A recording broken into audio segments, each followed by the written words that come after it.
this is going to be a classic. It's 1 hour, 54 minutes, and 22 seconds.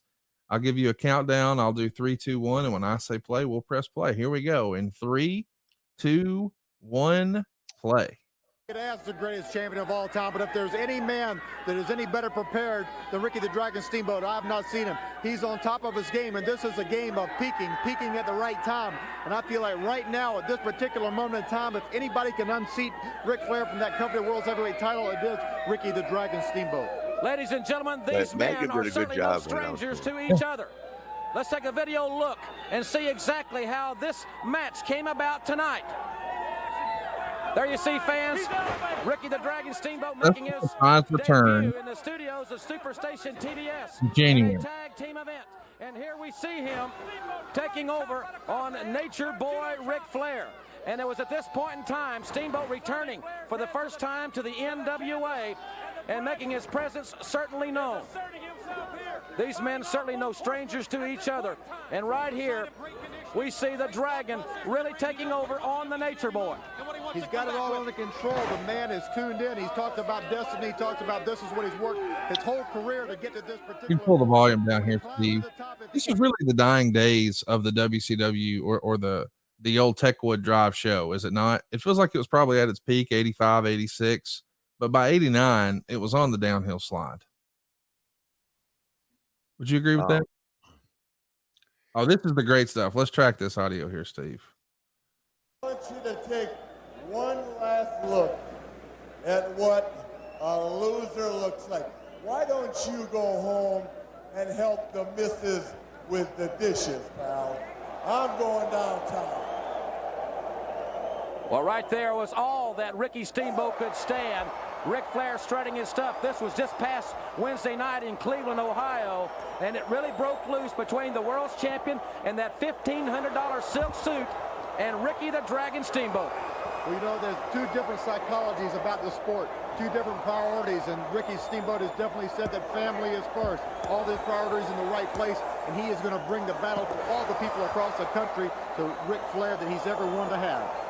And right here we see Steamboat undressing the heavyweight champion of the world. Steamboat infuriated that Flair would insult his family and Steamboat's integrity. And this is what has happened this past Wednesday night that really added. That shit was too good. So you're watching this back. Is this the first time you've seen this back, this clip? Probably not, but I'd forgotten how good we were. Crowd is going bananas here for this Clash of the Champions. Steamboat, look at himself. He says so good, my God. I realize that it's in fashion to dunk on. Look at him. He kills me. It's so damn good. Unbelievable. Trying to get that shirt off around the Rolex. Hope you don't lose the watch.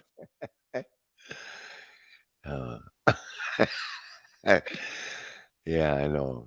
If they had that on Raw last night, they would be getting a 4 today.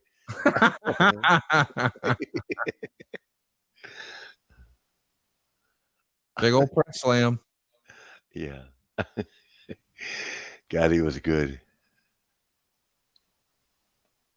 Man, you guys have such a pace, just non-stop action.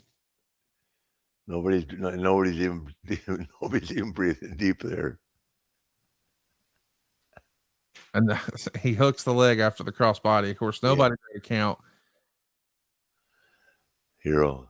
What do you think of the pairing of you and Hero here in '89? I couldn't stand it, but he was George Scott's friend, and I think George just promised to make a spot for him. I see. God damn, look at those punches, man. Come on, guys. It's just a lesson in fundamentals.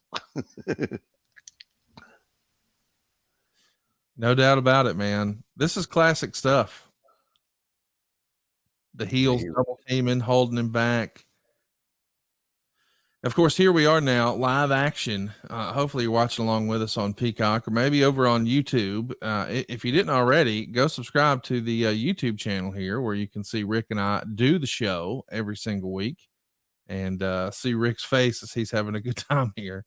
It is fun to look back. You forget. And what a cool robe this was. I think it's one of the only ones I saw that had short sleeves at the top. Yeah, it happened. That's one of you know what, Steamboat and I, we were on tour in Germany, and we drank all the way back from Munich to Charlotte, and somehow I left the roll on the plane. By the time I got back through customs, it was gone. This is the one that one of my wives didn't lift. Well, there's a whole lot of ladies there wondering who can be next. And I think if I remember right, somebody you're pretty familiar with is going to hand you some flowers here. Yep, Cleopatra. Of course, that's Charlotte's mom right there, Miss Yeah, Beth. Miss Beth. Yeah, she was smoking back then, huh? Well, I don't think it was your speed to hang around with anybody who wasn't.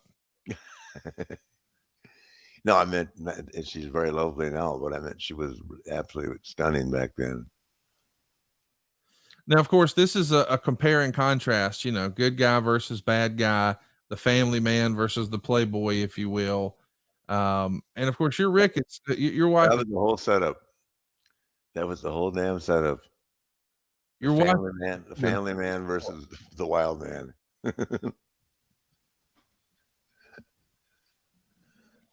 Flair, you're here with a bevy of women, and just to drill in the idea that, oh, you're the playboy. Meanwhile, I think Ricky actually came to the ring with his wife and baby boy, the future Richie Steamboat. Yeah, I don't hear his name very often these days. Do you know what's up with Richie Steamboat in 2022?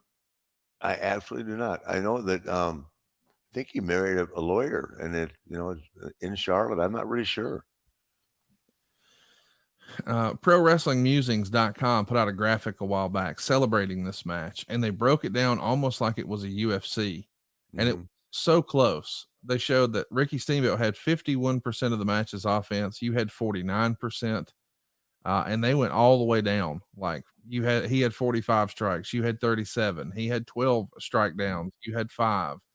I mean, it's pretty remarkable when people study these matches and go back and give stats as if it was an NFL contest or a UFC or a boxing match or whatever.